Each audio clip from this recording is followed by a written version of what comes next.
Here we are, folks. It has finally happened. Here is Iran's group for the 2026 World Cup. And just like how I did it for my group of death, group of life video that just came out before this one, I'm going to do the similar setup, similar video style where I just have the graphic up in front of me talking about the group. And here we are is Iran's group for the 2026 World Cup. And my goodness, the things I said in that last video have aged like fine, perfect Italian wine because Iran have been drawn into Group G, where they will face off against Belgium, Egypt, and New Zealand. But before we get into it, giving you all my reactions, thoughts on this group and throughout this upcoming World Cup till the World Cup begins, and content is going to absolutely pop off once the World Cup starts for Asian football, the Iranian national team. Make sure you all are subscribed to the channel because we are on the road to 6,000 subscribers before the World Cup starts. Smash the like button on this video for the World Cup draw finally happening, and drop your guys' thoughts in the comments down below. I read all the comments, try to respond to each and every one of you, so drop it down below. So yeah, let's get into the video. I'm going to talk about each national team individually, the pros, the cons for the Iranian national team facing off against each nation, their upcoming camps and preparation for this World Cup, where these matches will be at, and everything in between. So it's going to be a video you all are going to be very excited to watch, and I'm excited to talk about it. And so without further ado, let's start off with Belgium. If you all watched my previous video, this was the national team that I said would be the national team from pot one that Iran needs to draw for a variety of reasons. First one being, we get that minimum European national team that needs to be in your group because there needs to be at least one European national team in each group. For the fact that we got them right off the board, we got our European national team. It basically opened up the gates for us to get the lesser opponents from pot three and pot four, and didn't have to force emphasis for Iran to having to get one of those other European nations like a Norway, a Scotland from pot three, or those teams that we don't know about if they have qualified or not from those European playoffs, which I said it, I want to know Iran's group from the get-go. I don't want any uncertainty, so I'm very much happy about that. And Belgium, they are a national team that not necessarily Iran needs to scoff at, because they still have a lot of good quality players like Jeremy Doku, Lissandro Trossard, who was a former teammate with Ali Reza Jahanbakhsh at Brighton, just for a little nugget. They still got KDB. Yes, he's a little bit more on the decline. They still got Romelu Lukaku. Yes, he's a little bit on the decline. But compared to our players, they are still quite better. But in regards to how they play, they are a little bit more slower. They're a little more unky, you could say, where their buildup is not as fast-paced as the Belgian team of 2018 when they had Hazard, De Bruyne, Mertens, Lukaku, all firing at like their highest ceilings. They're a lot more slower. They're a little bit more on the rebuild. They still got very fast-paced players that could still absolutely kill us. Like I said, Trossard, Doku, the list goes on. But this was a national team from all the top nations that we could have gone that I'm the most happy about, that is doable for Iran. I don't think if Iran were to lose against Belgium, it wouldn't be like a murderous match like against England, but there would be a little bit more of a damage control. When it comes to Egypt, I know everyone's going to be talking about, oh, this is cash money. We got Egypt and we got New Zealand. Absolute easy peasy lemon squeezy. These would actually be the two national teams that I am most worried about, funnily enough, because we might overlook them. We're going to easily be able to beat them. This should be cash money, 6 points, lock it in. Iran are getting second. No, these are the national teams I'm most worried about because we could overlook them. We might go in with way too much confidence unnecessarily, and it could be to our own demise. That's a little bit what happened in the match against the USA back in the 2022 World Cup. I think we overlooked them a little bit as fans, as a national team, that we could go in, get that draw, snatch and grab, easy peasy. Let's play park the bus. We know how to do that. The USA, we faced off against Spain, Portugal, and we're able to hold them off. Well, we could easily hold off Pulisic, but no, his nutsack went on and scored against us. So when it comes to Egypt, New Zealand, we did play in that mini tournament with Uzbekistan, Cape Verde, and Egypt. And maybe it was a good thing that we didn't face off against Egypt in that final, because now there is a clean slate in a sense. There is no knowledge between the two national teams on how they may play, how they may match up against each other. This is the Carlos Queiroz derby, as Carlos Queiroz coached both of these national teams, had varying success, more so with Iran, less so with Egypt. And yeah, I like to call it the Carlos Queiroz derby, but Egypt are still relatively scary. I think they remind me a little bit of Wales to a higher degree, where they are heavily reliant on their star players in Mohamed Salah and Omar Malmouche. Wales, they have the likes of Bale, Ramsey, Dan James. Again, a little bit of a lesser, higher caliber players, but they are heavily reliant on their star players. They're yet to get a win in a World Cup. They were in the 2018 World Cup. They kind of stunk up the bed with a lot of hype surrounding them after Mo Salah's seasons, and they weren't able to produce a single win. They even lost to Saudi Arabia, which was kind of sad. I know it was a meaningless game, but to at least get your first World Cup win, I think that would have been nice for them, but they don't have a World Cup win. They're definitely coming into this one seeing that there's an opportunity for them. I know there's a lot of dispute between the Egyptian fans and maybe even players with their current manager. I don't know the ins and outs of that, and maybe I can talk to more Egyptian football fans just to understand that. And who knows, that could be to their demise. Maybe they get like a Dragon Skocic situation. I don't know. But similar to us, they don't really like their manager. Seems to be a little bit of beef, friction between the players and him. Thus, yeah, I am interested to see how we match up against Egypt. I don't think it's as cut and dry as, oh, well, we've tied against Uzbekistan a million times and Uranov absolutely diced them up. So by that mathematical equation, Iran should easily be able to beat Egypt. No, I don't like using that logic. Well, if this national team beat them and we beat that national team, we should be able to beat them. No, let's not do that. It's still going to be a tough game, but it is a doable game where they are heavily reliant on star power. And we can't forget, though, Omar Malmouche is like a beast. He is definitely going to be able to help carry the load for Egypt in this match for Mohamed Salah. Mohamed Salah is playing some of the best football he's ever played in his life. He's a little bit on a not so great season so far with Liverpool, but he's still like a million miles cloth above most of our players. So let's not like, all because I'm saying KDB, Lukaku, Salah are a little bit on the decline doesn't mean they can't dice up our team. Like, think about it. Akram Afif made Ramin Rezaian look silly in the Asian Cup. And we're just talking about Akram Afif.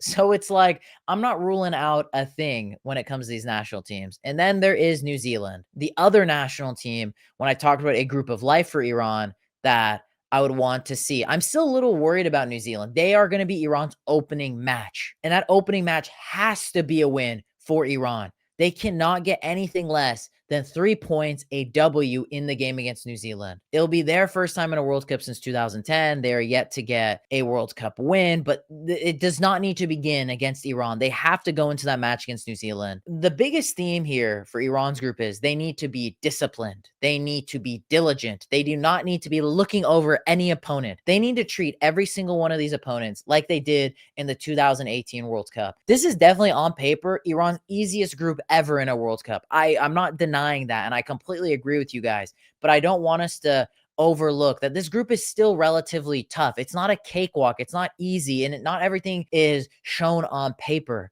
If this was the Iran team of 2018, 2022, this is what everyone's commenting. Yes, this group, actually, we would feel even more confident. I think we're all relatively still confident-ish, but in the back of our heads, we know that this is not the team of old. The players are a lot older. Amr Khalanoui is not a great coach, to be very nice and frank about it. They need to put in all those brain cells. They need to put in all that experience to win and play smart in every single game. They don't need to be pretty results. I don't give a rat's ass about that. They need to just play and win these games. New Zealand has to be a win. The game against Egypt, you have to try to at least get points out of the game. The game against Belgium, it is damage control to maybe get a point, but not to lose by that much, because we mustn't forget the best third place teams advance.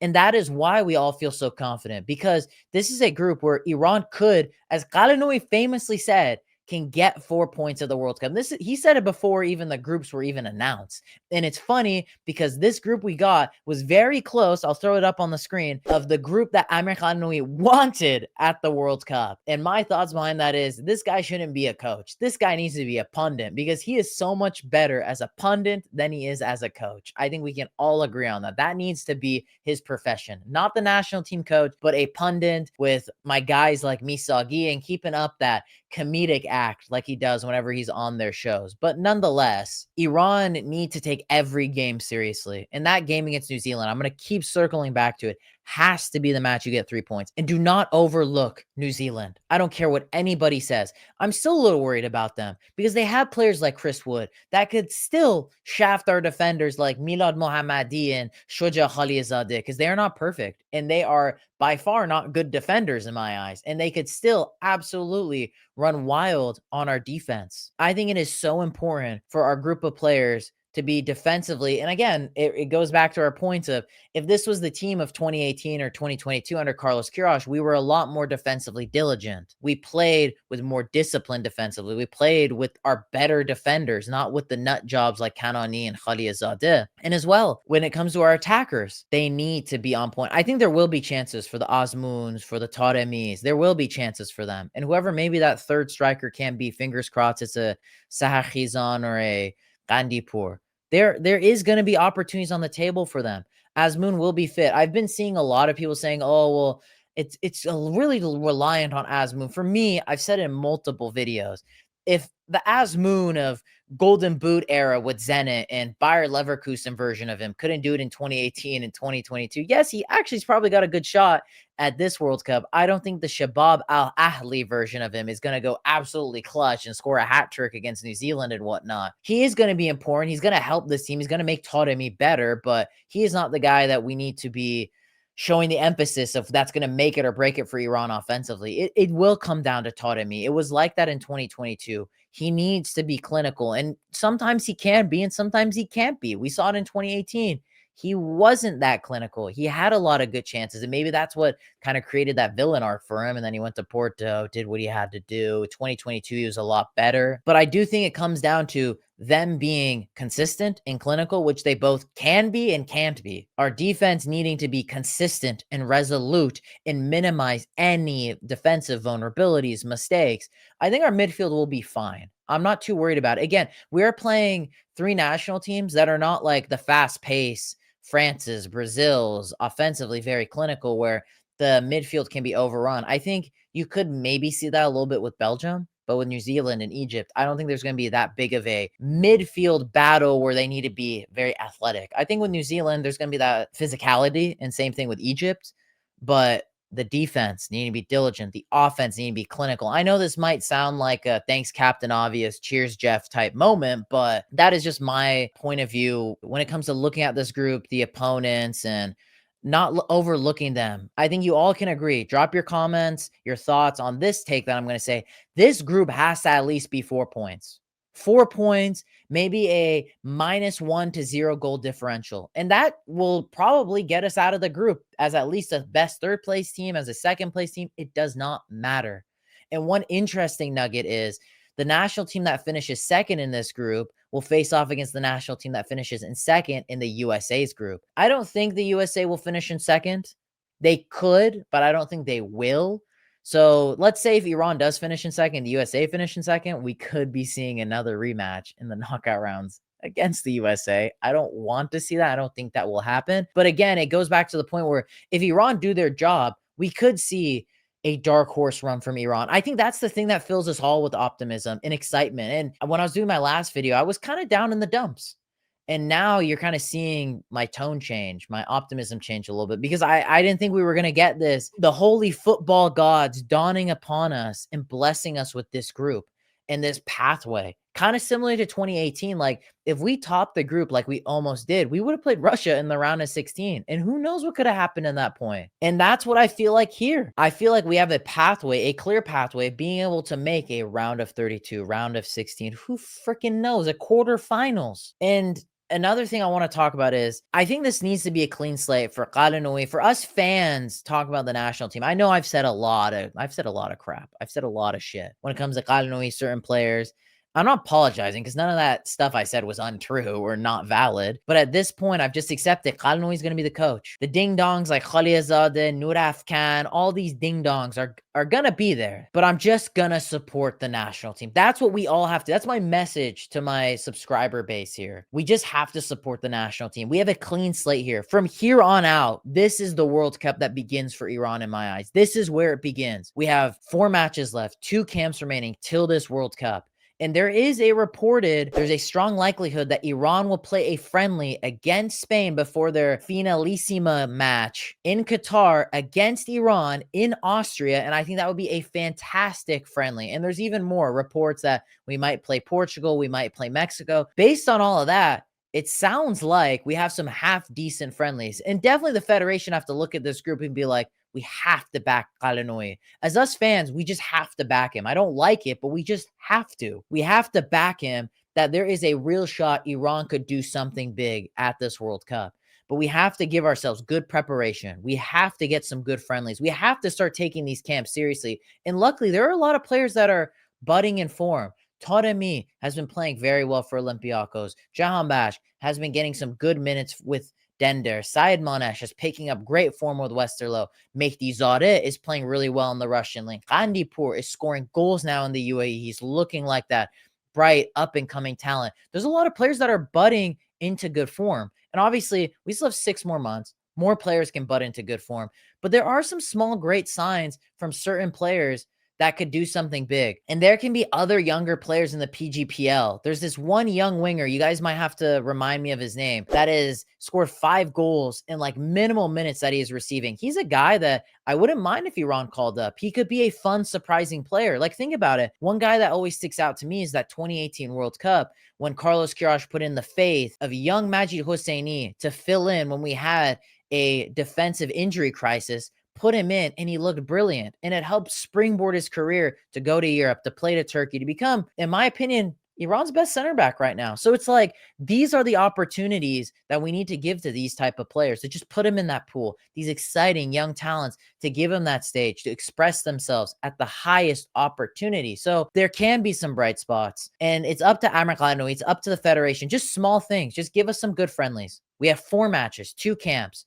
You can muster up at least 3 of 4 good friendlies for us. And I think that would be important. Whatever's happened in the past, I'm going to let bygones be bygones. I will forgive you guys. But from here on out, it needs to be taken seriously. We need to lock in. We need to give our boys good preparation for this World Cup, because right in front of me here, you guys all see it. There's a good shot for Iran here. But at the same time, let's not get ahead of ourselves. Let's not be like, oh, we should cakewalk this group. Let's not make this like 2022. Like, I was confident, yes. So one big thing is let's still try to be the underdogs. Who gives a poopy poop that no one's going to rate us in this group? I doubt it. I think most neutral fans, pundits will go with Belgium, Egypt. I want everyone to think that, yeah, we were the easiest team to get from pot 2. I want us to be underdogs. So it will humble us and be like, you know what? We need to go out there and prove everyone wrong. We need to be disciplined. We do not need to be overconfident. We do not need to be looking over New Zealand, Egypt, Belgium. Yes, they might not be the top caliber nations like Belgium once was, but we can't be overlooking them. They still have players that can kill us. That could realistically, Belgium could still beat us 3-0, 3-1, 4-2, whatever it may be. It can still happen. They have quality. But why don't we show the discipline like we did in 2018? 2022 when we played against Wales, to show everybody that we are a great national team, that we have great players, that we have a great footballing nation, because this is the last hurrah for a lot of these guys. I think, yeah, some of them are a little overexpired. They're long overexpired, but you know what? We're giving them the third final hoorah because they do realistically deserve it. Some of these players realistically do deserve it. I think the Taremi especially, the Jahanbash, again, I'm not saying he needs to be a starter, but he deserves to be in there for a 4th consecutive World Cup. He should be in that pool. He's a player that has been there, done that. He's one of our longest tenured players that have played in Europe, that would be going into his 4th ever World Cup. He deserves to at least be in the squad to help guide some of these players. That's invaluable stuff you want in your team. Like an Ehsan Haj Safi, similar to that vein, to a Ezotolahi, to a, I don't know, Majid Hosseini, whoever it may be. Make it happen, guys. Make it a reality. And there will be lots of more content going into this World Cup from me. And I do have videos planned where I'm going to go and do a fun podcast style video with Erfan and Arya. You guys all love that video I did with them. I want to bring that back again. I'm going to do talking about the Asian national teams in specific with one of the most popular YouTubers when it comes to national team football, HR Vizok, and I got lots of stuff planned going into this World Cup. So definitely you guys need to be subscribed and keep, supporting me because I love doing this. I love the subscriber base we have, the fans. You guys were all commenting, DMing me, and I love that. I have no problem with it. Like, when is the video out, Sean? I want to know your thoughts. I need to know this and that. Right when I got home from work, I changed. I got my water bottle all filled up because I already know I'm gonna be talking a lot. I need to stay hydrated. And with all of your guys' support, it really means a lot. And I think that is the best way to segue into the last part where the match is gonna be played. At the time of recording, as of right now, they're all gonna be around the Pacific Northwest area. So LA, Vancouver, and Seattle. And funnily enough for me, I live in Seattle. So any matches in Seattle, Vancouver, I will be at. And by the time this video's out or when you're watching it, whatever it may be, we will know exactly where the 3 games will be played. All we have confirmed is the dates and roughly where they will be. Regardless, there is a really good chance I will be able to attend at least 1, maybe even 2 matches for the Iranian national team. And I'm so excited that it's a little bit more of a convenience for me. I don't have to fly however far it was, 10, 11 hours to Qatar this time. I either have to drive like 3, 4 hours to Vancouver or just drive an hour to the stadium here locally for me. So I am very much excited about it. And when it comes to those details, yeah, we will know by the time of recording tomorrow, but by the time you all are watching this, it'll already probably be out. I think that's going to be a big boost too. I mean, we have to talk about that. There are lots of Iranians in Seattle, LA, Vancouver. I mean, as I said, the footballing gods blessed us with a low-key home field advantage and with a decent group. But again, let's not get ahead of ourselves. There's still a long ways to go. I don't think our group is a cakewalk. Do not look over any of these national teams. There's still a lot of work to be done. Qalanui, the players, the federation. This is a golden opportunity for you all. I cannot emphasize that enough. But now I think I've been rejuvenated. I'm excited going into this World Cup. Lots of content till we get there. Boys and girls, make sure to subscribe. Let's get to 6,000 subscribers before the World Cup. We could even maybe try to get 7,000 if we reach that before then with months ahead. Make sure to drop a like on this video. How excited are you for the World Cup? Drop your thoughts in the comments down below. But boys and girls, I hope you'll have a lovely day.